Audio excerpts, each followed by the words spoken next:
When a routine vampire assassination goes disastrously wrong, a prohibited book becomes my undoing. Where do you go when the angels turn against you, and the monstrous creatures you've hunted offer your only refuge? Chapter 1. I was going to kill Linda when I got back to Divine Providence. I glared at my boots, pink frilly dress, and studded leather jacket. She'd sworn this look was popular with humans, but the other passengers wore muted, comfortable clothing. But it was a short flight, and all I had to do was watch movies and kill someone. I wondered if I should order champagne, but I needed my head clear. I clocked my mark, a few rows ahead of me, just behind the curtain that led to first class. From what I could see, he had at least one traveling companion. My long legs were cramped behind the tiny seat, and I felt the weapons strapped to the small of my back. Vamps preferred guns, so I'd be the only one armed, not that it mattered. Taking down one vamp alone would require skill, even with the wooden stakes I'd snuck through airport security. And 2 was suicidal. This is why the Allery never went on missions alone. But I had to prove myself somehow. A year after giving birth, and Joel still managed to keep me bound to the manor like an invalid. A high-value vamp was just the right target to prove to the Chancellor I was ready for action. But he'd be isolated from his horde and trapped in a steel box, 7 miles in the air. There was nowhere to run, which meant one of us wouldn't be making it home tonight. This plan was either genius or insane. Linda would have called it postpartum psychosis or something like that, but a future of being homebound, learning to cook, and taking care of an infant was infinitely worse than death. I'd been bred as a killing machine my whole life, and I refused to let my skills go wasted. Besides, I'd killed dozens of vamps in only a few short years, some even before I'd earned my wings. Not to mention a handful of fae and jinn, though they were much rarer. I'd only seen a mermaid once, but we usually leave them alone, as they don't interfere in human affairs and are absolutely deadly underwater. I didn't recognize the dark-haired bloodsucker in first class, but I'd done my research. Some kind of Eastern European aristocrat. I was surprised he wasn't taking a private jet for the Instagram, but then I guess he wouldn't show up in the pictures anyway. Vamps weren't exactly Insta-friendly. And despite their wealth, they were cheap, which is how I knew he'd only be traveling with far fewer bodyguards. I heard a laugh ahead of me, and realized he'd starting chatting up another passenger, a pretty blonde with a white skirt and a gold necklace. She had far too much mascara and lips that were too plump to be natural. My heart pounded as she glanced at him wickedly, before getting up to use the restroom. He followed a moment later. Charming bastard. Sure, he's handsome and rich as fuck, but that didn't mean he had to bang every former game show hostess that crossed his path. With any luck, he was just thirsty. A few sips of first-class heiress blood would slow his reflexes and keep him distracted so I could sneak up on him. But that meant this was happening now. The angelic brand on my arm started to glow in anticipation, but it was dampened by the dark leather jacket. I couldn't stake his companion with so many passengers around, but thankfully they also disguised my smell, so I was able to sneak up close enough to touch him. The light flashed down my palms as I pinched the space behind his ear. My magic sparkled under his translucent skin. He flinched, but didn't move, as my power held him paralyzed. With my other hand, I took a clove of garlic from my jacket pocket and stuffed it gently between his fangs. His eyes widened as the allergic reaction stiffened his limbs, activating the dormant rigor mortis in his black veins. I shut his jaw and strapped a disposable eye mask from the care package we'd been given. "Night-night," I whispered, as I pulled my fingers away from his neck. 1 down, 1 to go. I saw a flight attendant glance at the bathroom door, but she just rolled her eyes. Apparently she was used to first-class passengers taking their privileges into the bathroom. I waited till she passed, then rammed the flimsy door open with my shoulder, busting the cheap lock. The vamp's pale chin was covered in blood, his fangs fully extended, his back to me. I slashed out with the wooden spike, but he whirled quickly, blocking himself with the girl. I stabbed between her shoulder blades, but the wound was shallow. She moaned, still intoxicated from the vampire's venom. I kicked the back of her knees, and she folded like a puppet, leaving the vampire exposed. This time I struck true, but in the tiny bathroom I couldn't get enough momentum to pierce his ribs. I felt the stake slide between them, inches from his heart. Shit. This was not going well. He sneered at me, smashing my head into the mirror before rushing past me into the main cabin. I took a deep breath and followed, picking bits of glass out of my hair. When he reached his companion, he tore off the eye mask and pried the garlic out of his mouth, scowling as he wiped the vampire drool off against the plush seat fabric. In about a minute, I'd have to fight both of them. But I didn't need a minute. Passengers screamed as I charged down the aisle, leapfrogging over the rows of chairs to plant a boot into his jaw. He caught my leg and threw me to the ground, so hard the luggage compartment above us snapped open, spilling their contents. Movement to my left caught my eye, and I squinted at the dark shape outside the oval window, silhouetted by the moonlight sky. I flinched at the sound of tearing metal. Green scales pressed up against the window. "You fool!" The vamp croaked, just as one of the engines was ripped off in a burst of flame, smoke and a shower of sparks. The plane rocked violently to the side, before going into a nosedive that had us tumbling across the floor, then sliding along the walls above the heads of the strapped-in passengers. Joel was going to kill me when he found out about this unsanctioned mission, if I lived that long. I couldn't fight a dragon with a wooden stake. This one looked centuries old, very mean, and nearly as big as the plane. They rarely attacked humans, and there hadn't even been a sighting for over a decade, as far as I knew. "What are the chances?" I muttered. I stood my ground as the vampire charged, tearing apart the upholstered seats with his elongated claws as he dashed across the ceiling. The oxygen mask popped down, and the passengers clutched each other as they strapped in tightly. If I could just get my fingers around his wrist, I could incapacitate him, at least until I figured out what to do next. But before his blow landed, the plane was torn apart from beneath us. Wind sucked him instantly out of the mangled shell of the airplane.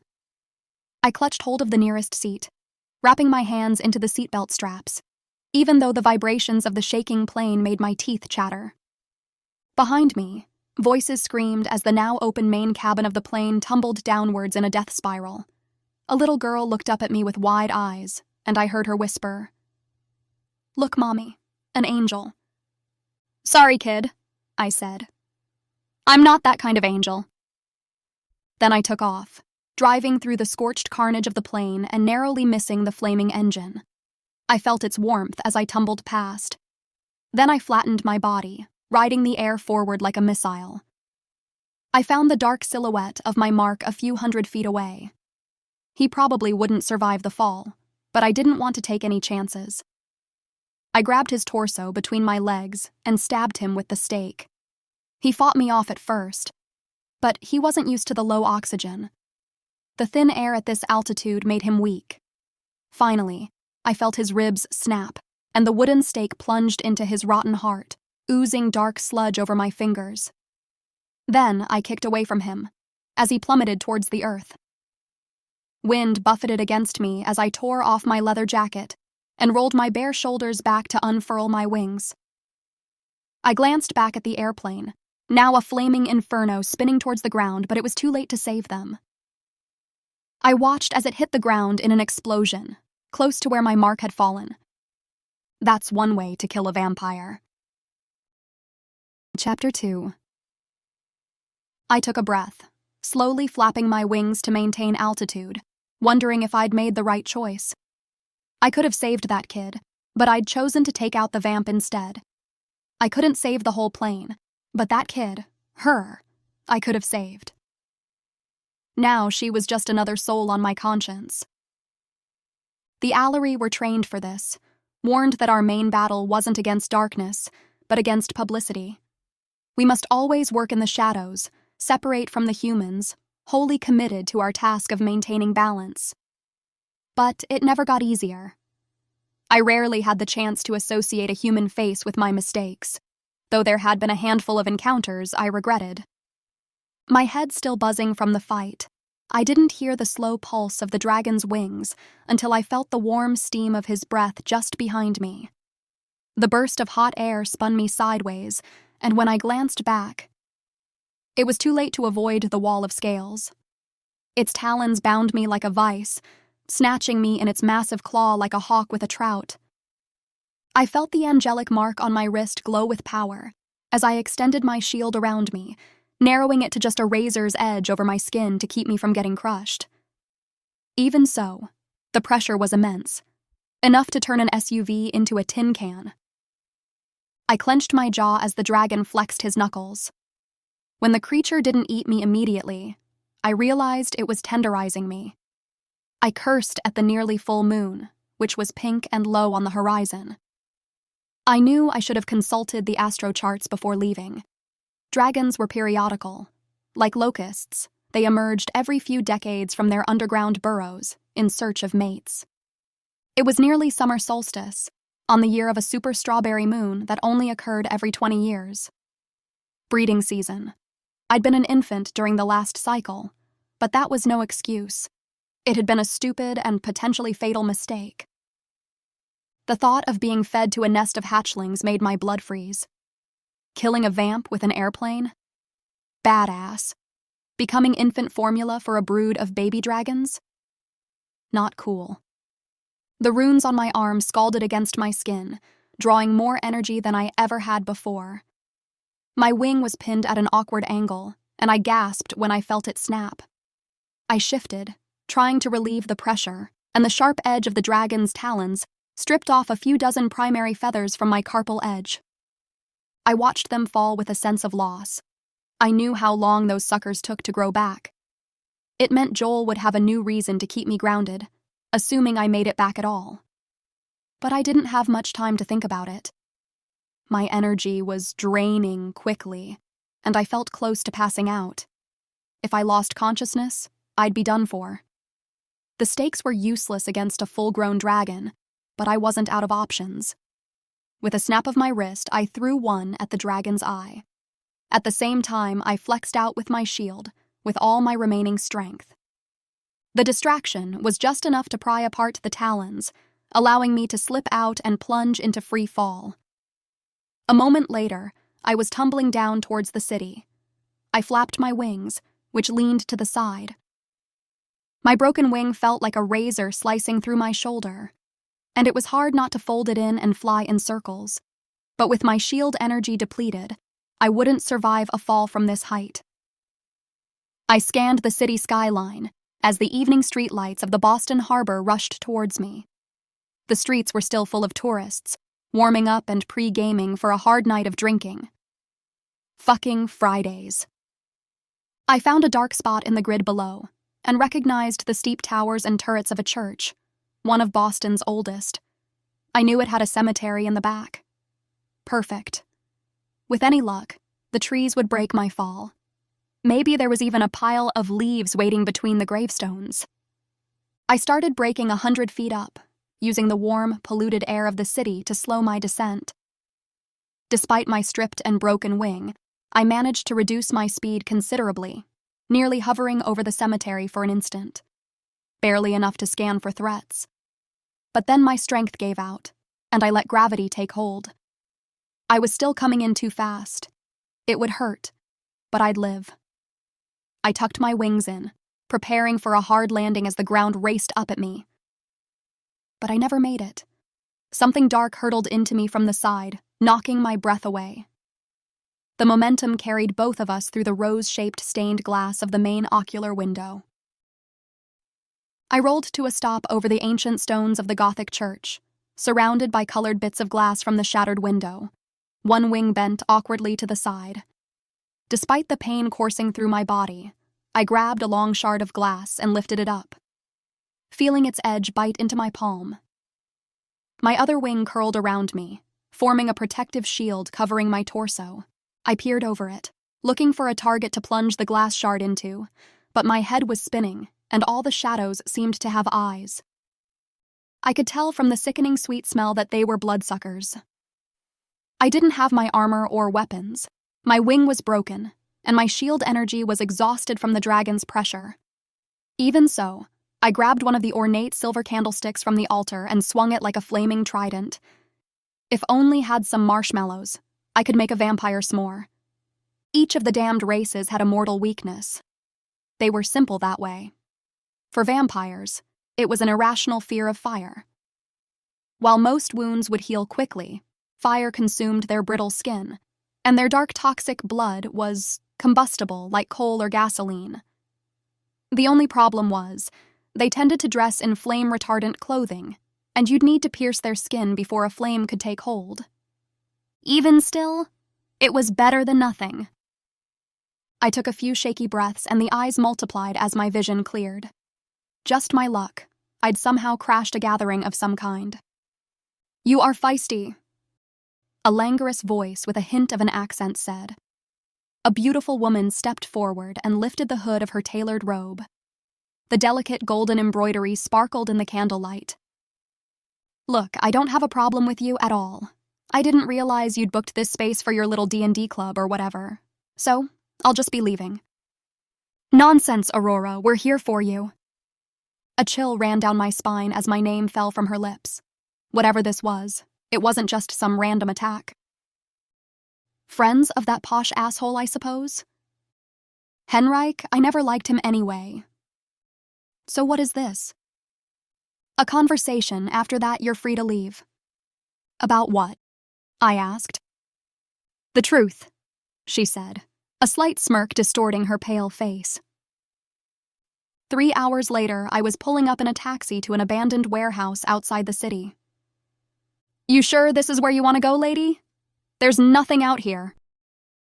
"This is fine," I said, pulling out a wrinkled $100 bill from my bra strap and handing it over. "Is this enough?" Yeah, this is perfect," he said. I could tell by his expression I'd just overpaid, but I didn't need the change anyway. We didn't use human money, and I'd had that same bill for nearly a year, waiting for emergencies. I'd folded my wings back beneath my shoulder blades, but I still looked rough, covered in blood and dirt, my dress in tatters. I smelled like gas from when the engine exploded, and I couldn't get the scent out of my nostrils. After the episode at the church, I'd walked a mile through the city before grabbing a cab, hoping it would throw off anyone tailing me. Though our location wasn't exactly a secret, I'd been trained better than to lead a pack of hungry vamps home with me. Once the taxi left, I finally took a deep breath, feeling the coolness of the forest air, the fall leaves, the decay of the topsoil. To all appearances, I was alone in the darkness.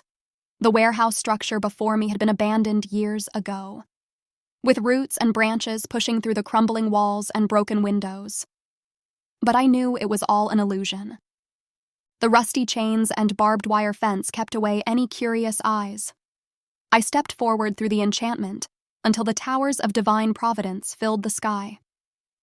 The courtyard was lit with pleasant strings of lights, and blue flames rose from torches held by towering statues of winged figures, their faces hidden under their hoods. DP wasn't exactly a castle, though it had a few medieval features, like the round turrets and pointed steeples. I saluted with a smirk, knowing that whoever was on duty up there in the shadows of the rooftop would be surprised to see me. The Allery didn't arrive in taxis, dressed in prom dresses. I thought about jumping over the back fence and sneaking up to my room, so I could shower and change at least before the inevitable tirade, but I was too exhausted for more deception. Joel met me at the front door, his face already fixed in pained annoyance. "You smell like dragons and vamps," he grumbled. "Long night," I said.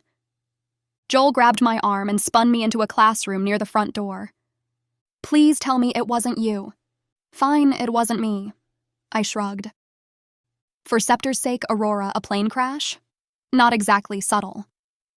187 dead passengers. At least, tell me you got the guy. I got the guy, I said, thinning my lips. He punched the door, causing a small dent in the wood. The runes in his arm flared with his anger, his magic eager for a fight. I grimaced as he squeezed my arm. You're injured, he said, his gaze softening. I'm not angry, Cord. I'm scared. Sneaking off like that, alone. It's not just about the damage you did. If anything happened to you, the others, I can't protect you. What's that supposed to mean? Too much power without experience leads to recklessness. Not my words, but you've just confirmed their suspicions. They're suspicious of me? Why? You earned your mark so fast, and the wings. You're already more powerful than most of them, even as a young mother. Wait, so it's because I'm a woman. Don't they know girls mature faster than boys? You know it's not that. They just want you to pace yourself. What aren't you telling me? There could be a council, a tribunal. They'll condemn you. The Allery have rules for a reason, to keep all of us safe. Our mission is too great for any rogue Allery. So what, a bunch of old men will judge me, decide my fate? I hope it won't come to that. I saw uncertainty in Joel's eyes, even fear. I'd never seen it there before. I'll be good, I smiled, trying to put him at ease.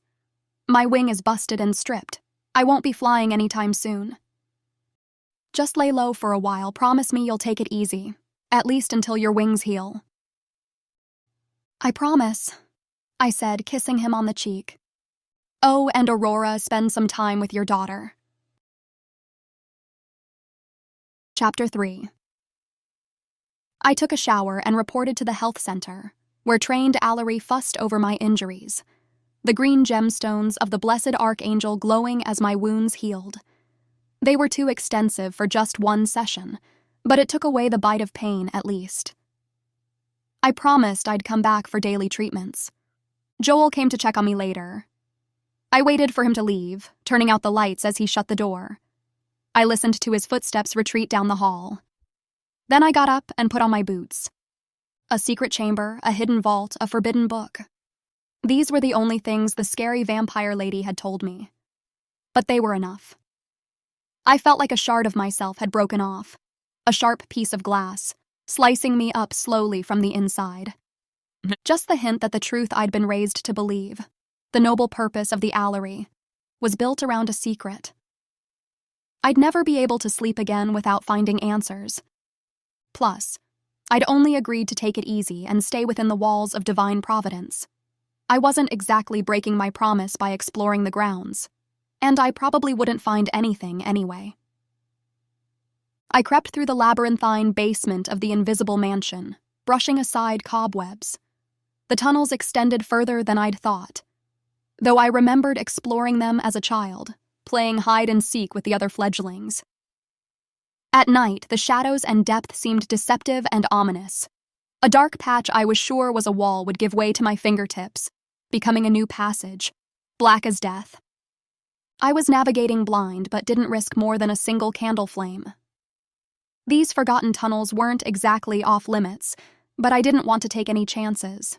They were mostly used for storage and supplies, a communal junk drawer of leftover artifacts and broken furniture. I knew the heralded, legendary weapons of our ancestors were kept in the main vault upstairs, next to the armory for easy access before missions. But if someone was hiding something, they wouldn't keep it there. There was also the main library upstairs, with its vaulted ceiling and ancient volumes and texts. The scrolls they made us study and recite. The angelic wars, the fallen races, the founding mythos of the Allery. After an hour, I was cursing myself for trusting a vampire. How could she possibly know more about divine providence than I did? But why had she let me go, without killing me? Why send me back to safety? She'd promised answers once I'd proven myself by finding the book. Or more than that, she thought the book itself would convince me I'd been living a lie. But how was that possible?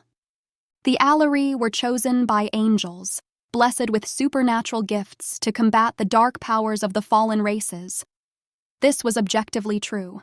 I carried the marks of 2 angels on my arm, after all. What old book could possibly refute what I could see and feel with my own eyes? I lingered before going back upstairs, admitting defeat. I stopped at the engraved marble doors of the Ascension Chamber, remembering the fear and anxiety I'd had after waiting years for my opportunity to prove myself. Was I worthy? Would I receive the favored blessings? I was desperate for confirmation that I belonged, and I'd received it. Now the silent statues of the 7 archangels hovered with a quiet hum of power, guarding the glowing pool, holding the shards of mind angel bones that granted our divine abilities. The consecrated space of the underground chapel was sometimes used for personal guidance or reflection, but I didn't feel like praying. A shadow against the wall shifted in the darkness, and I spun quickly, pulling the candle up to reveal the hooked nose and bushy eyebrows of the Chancellor. His long robes had as many wrinkles as his face, but I knew better than to deride his appearance. Looking for something, Aurora? Cora's restless, I lied. I thought I could find her some old plaything, a set of keys maybe.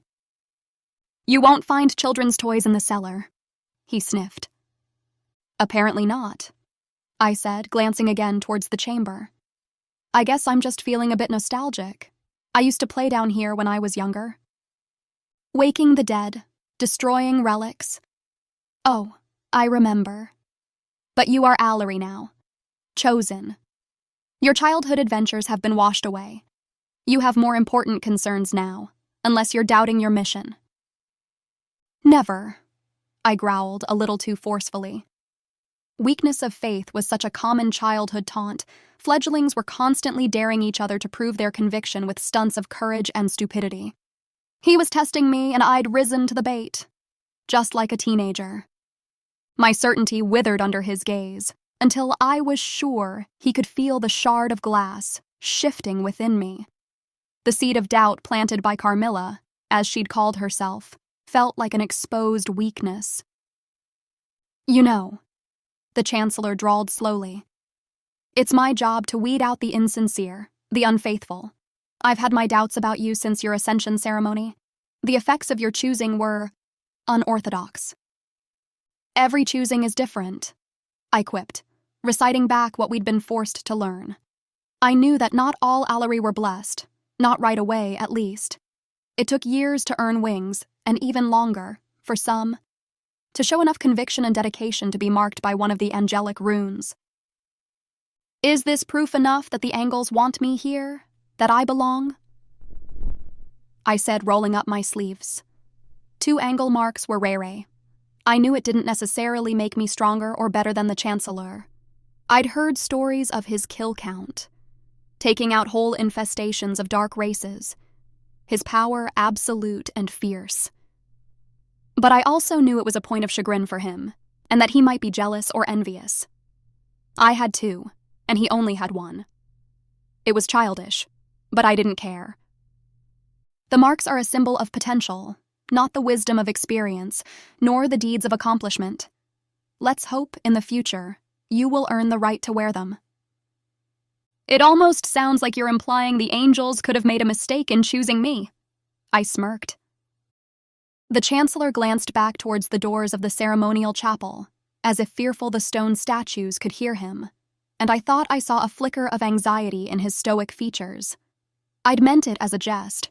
To even suggest that the choosing ceremony wasn't infallible was to question the divine will. He should have denied it immediately.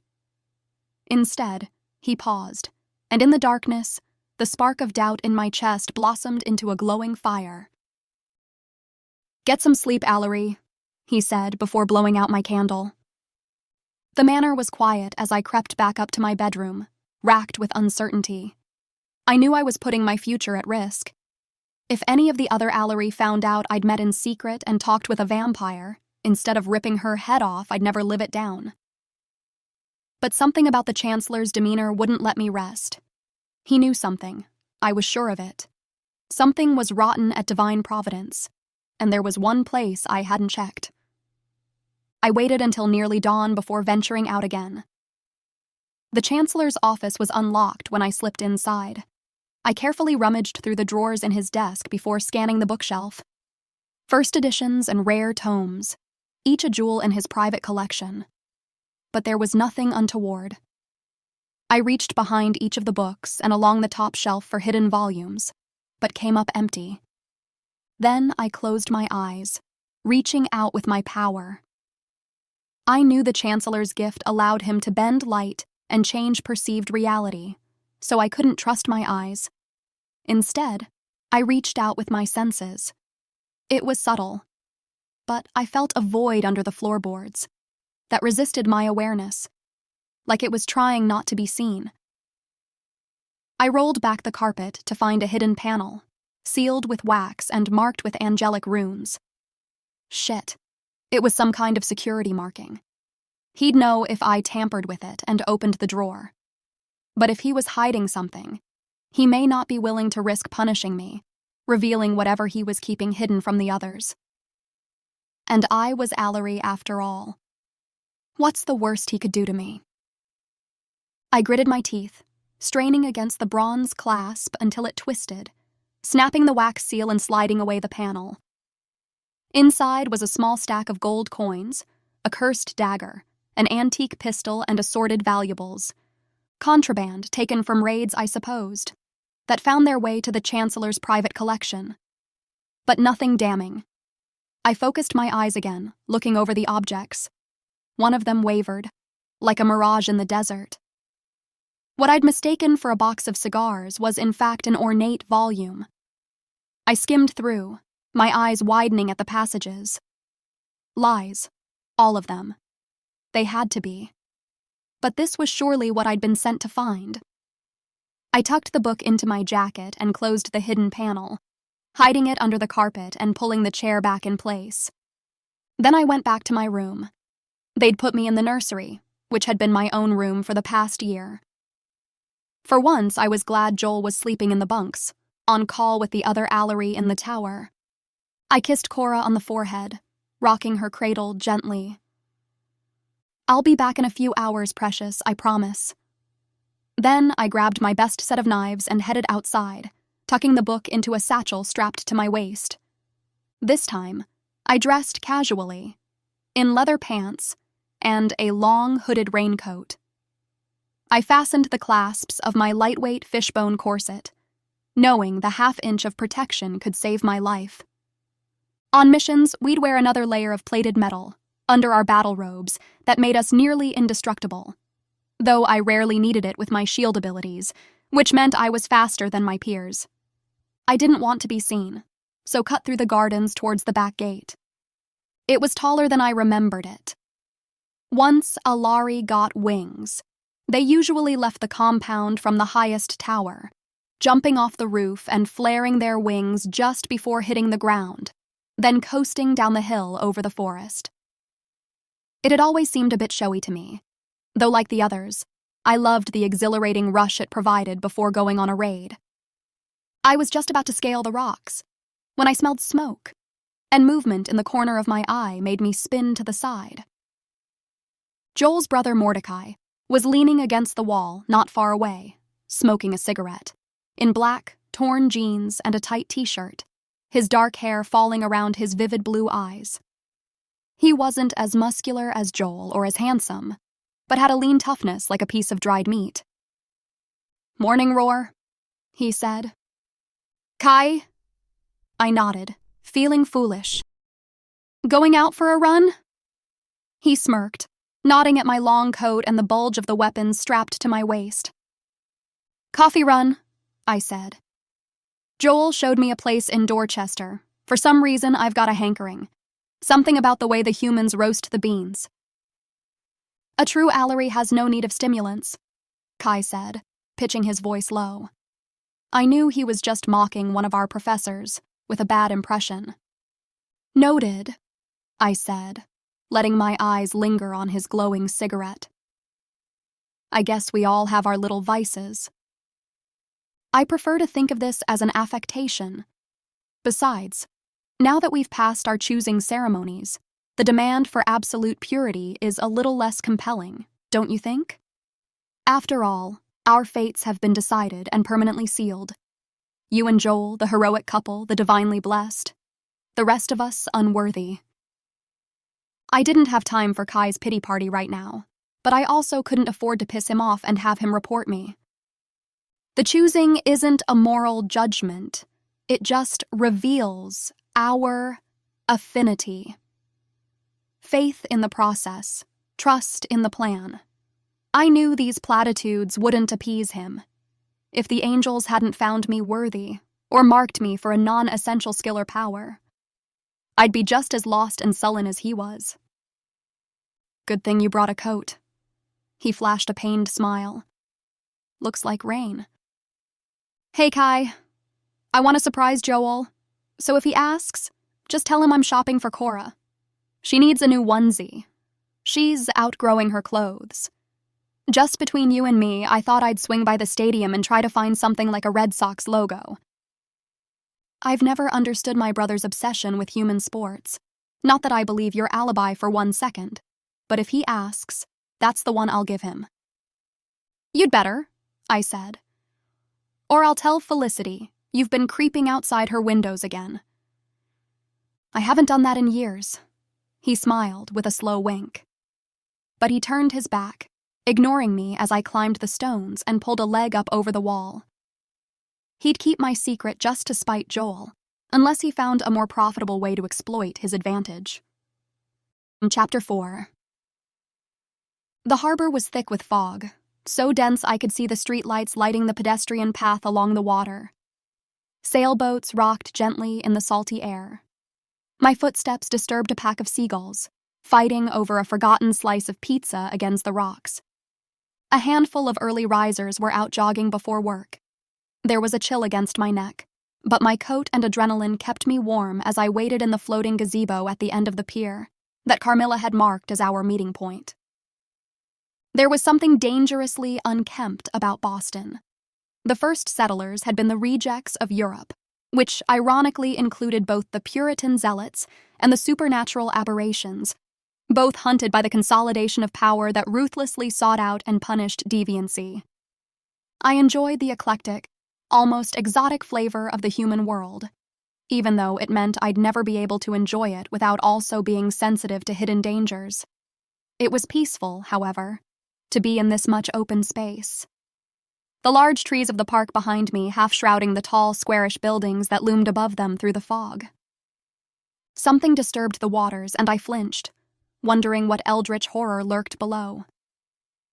Besides the fallen races, mutated DNA sometimes resulted in unpredictable creatures, with countless eyes and limbs, monsters that hid in the darkness. They were abominations, a sentient mess of supernatural gene garbage, bubbling up into something monstrous and foul. But they rarely interfered in human affairs, and when they did get too big or too bothersome for their own good, the Allery would be tasked with taking them out. And I wasn't here on a mission. I kept me head low, wishing I had a phone screen to peer at so I didn't look like a freak. A bicycle courier sped past, flipping me the finger when I didn't immediately dart out of his way. I was on edge already, and resisted the urge to shout an obscenity after him.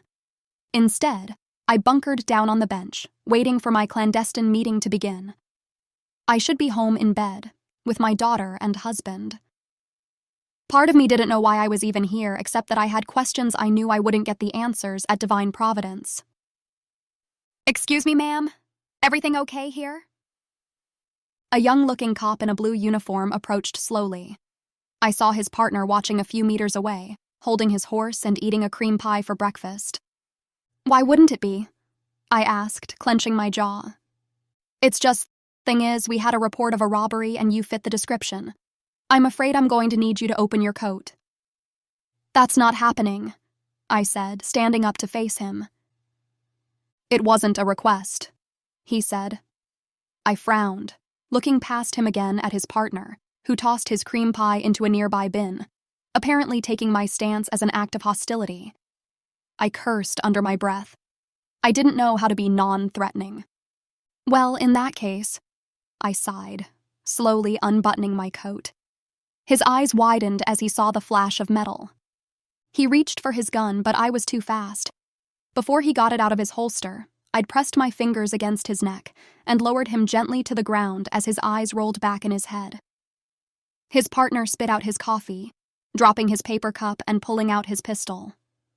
I stepped over the cop and sprinted towards his partner, throwing a knife as I ran that pinned his coat to the tree behind him. Lights flashed as a cop car pulled up, the siren blaring. I looked back and saw the first cop already rousing, calling for backup on his walkie-talkie. Shit. The Alari were supposed to be invisible protectors, but somehow I'd become a target. Part of me wondered if this wasn't all an elaborate setup, but I'd have time to figure that out later. At least 4 cops that I could see had their weapons drawn on me. I couldn't let them take me into custody, but I didn't want to hurt them. The more damage I did, the worse it would be for me later. I saw a flutter of feathers and one of the cops spun with a look of horror. I was surprised to see the cause of the commotion when a flock of white, very angry geese attacking the policeman. Charming animals wasn't one of my skills, which meant someone was helping me. Another mystery to unravel.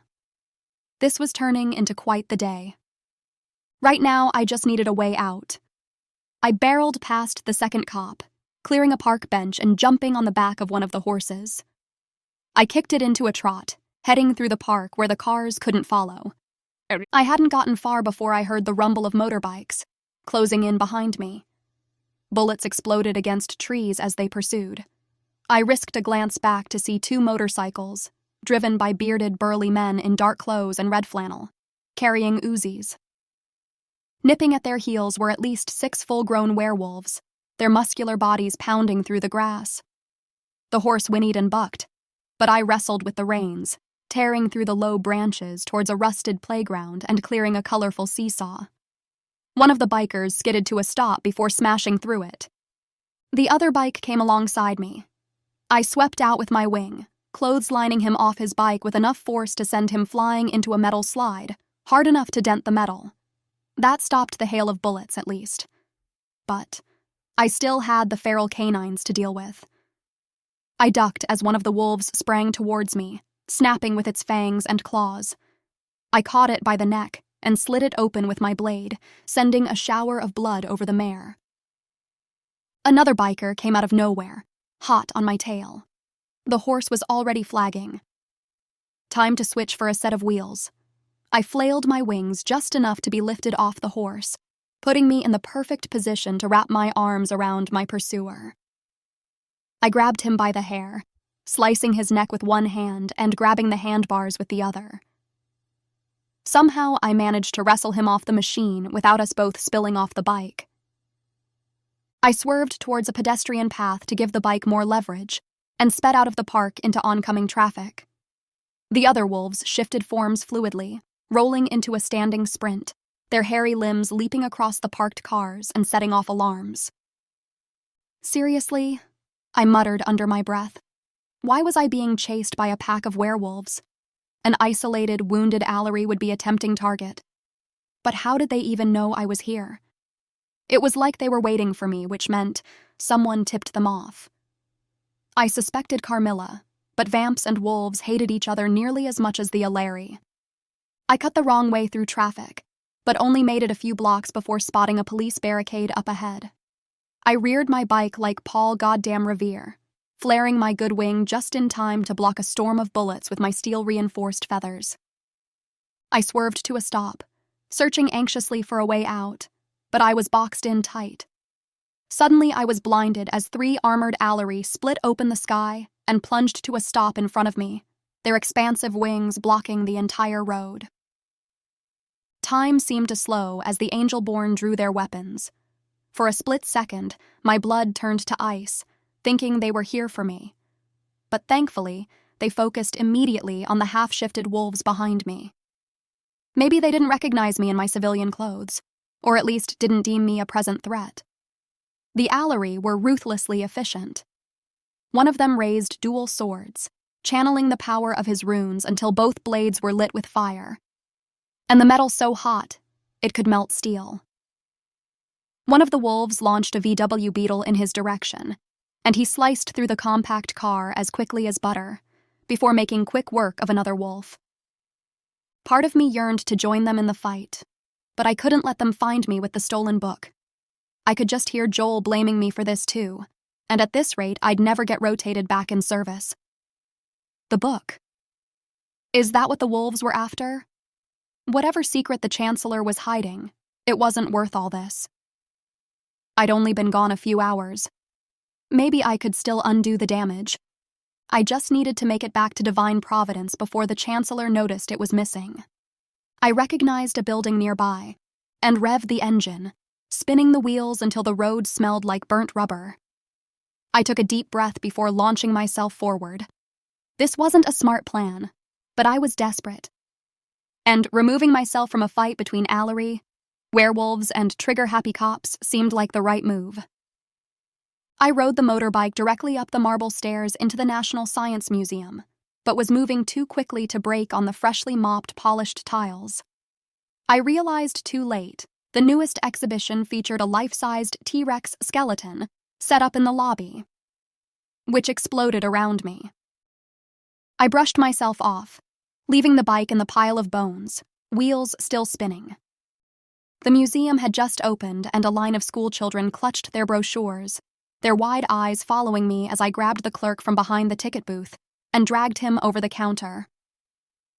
"Where is it?" I demanded.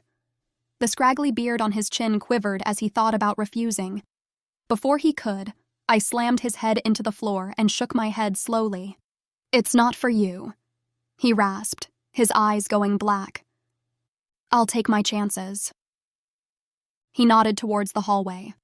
A large standing mirror caught our reflection, framed by two side tables holding bouquets of lilies and ferns. I grinned, dropping the low-level Fae burnout. We'd known for years that the Fae had enchanted a series of antique mirrors to act as transportation portals, and that most museums were operated by Fae, who loved to hoard and display historical relics. I approached cautiously, studying my appearance. Blood splattered my raincoat, and the glowing runes spun circles on my arm. Already their light was flickering and dim. I couldn't fight. I could barely protect myself. I needed to get home. I tapped on the mirror and it shivered in response, the glass rippling like water. I took a deep breath and stepped inside the frame. For a moment I was blinded, as a dozen scenes fought for my attention at once. Places I knew, and places that couldn't exist in the mortal realm. The in-between, as the fairies called it, was a liminal space I'd only read about in books. Dark and craggy castles squeezed between impossibly large, thorny trees, like something out of a child's nightmare. I raised a hand out, swiping to the left and right, trying to keep an image in view long enough to get my bearings. Finally, I saw a place that looked familiar, and ran towards it. The world warped around me, before spitting me out with enough momentum to make me stumble into the wet leaves and soft soil. I was in the woods, outside the city, less than a mile away from Divine Providence. I gasped with relief, before the motion sickness caught up with me.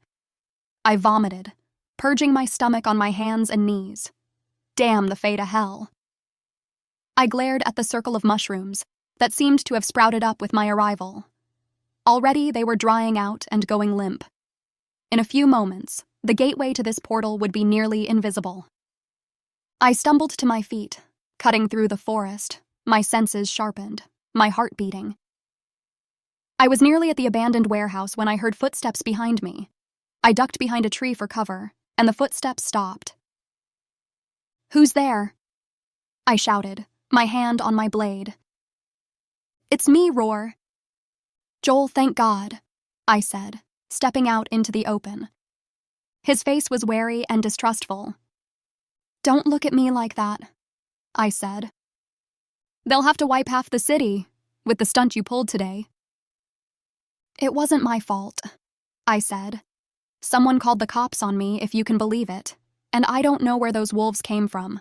I'm telling you, something's not right." "The book, do you still have it?" I sighed, pulling the leather volume out of my satchel. "It's here," I said. "The Chancellor can untwist his panties now." "Did you read it?" "I skimmed it," I admitted.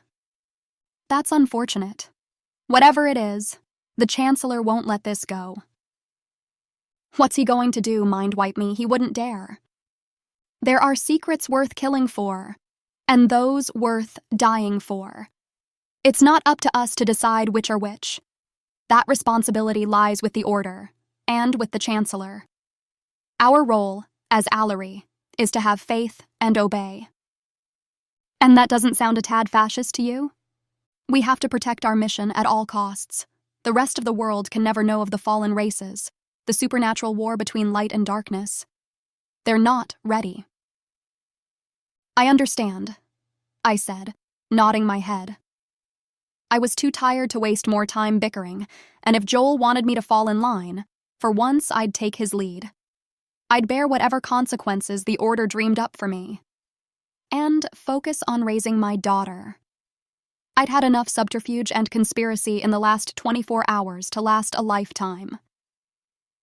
I'm glad you think that way, Joel said, placing a hand on my shoulder. Unfortunately, you've become a liability. I glanced up at him, realizing too late that his eyes were the wrong color. I felt the cold steel of his sword between my ribs, twisting in my gut. The mirage faded as the spell unwound, which made it look like Joel's face was melting. I spit up blood, tasting iron in my mouth. Joel won't allow this, I gasped. Joel will never know, the Chancellor said, still wearing half of Joel's face. You'll never see him again, or your daughter.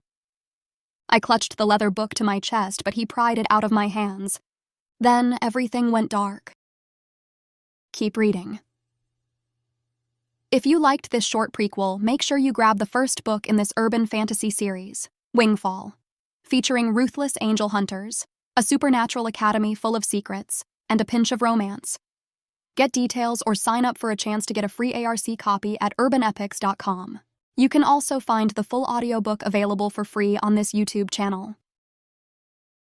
If you liked this story, make sure you read the full series. And if you need more fae, vampires, mermaids, and mythology in your life, check out our other books.